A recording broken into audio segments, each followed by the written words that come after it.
әнші Мөлдір Әуелбекова өзінің басшылық қызметке тағайындалуының артында кім тұрғанын айтып берді. Өнер иесін лауазымды орынға өнер саласындағы сыйлы адамдардың бірі ұсынған болып шықты.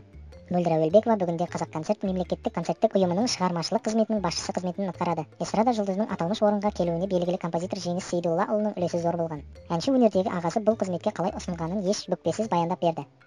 Барлығына топырақ шашуға болмайды. Жағымсыз жағы да бар. Бәке, жәке деп ұсынған деп жұмысқа кіретіндер және өз еңбегімен, білімімен көтеріліп жақсы жетістікке жетіп жатқандар да аз емес.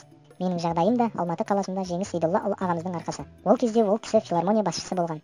Сол кезде мен филармониядан ол кісіден кішігірім көмек сұраған болатынмын. Сол жерде мен назар тобының іріктеуін жүргіздім. Сол жерде тұрақтадық. Мен кеңсе ретінде оның орнын сұрағанмын. Аға маған берген болатын. Кейін Жеңіс ағаны Қазақконцерт ұйымына директор етіп тағайындағаннан кейін ол кісі өзімен істеген ұжымдағы адамдардың көбіне ұсыныс жасады. Сол кезде мен ойланып елордаға көшіп кеттім, деді Әуелбекова.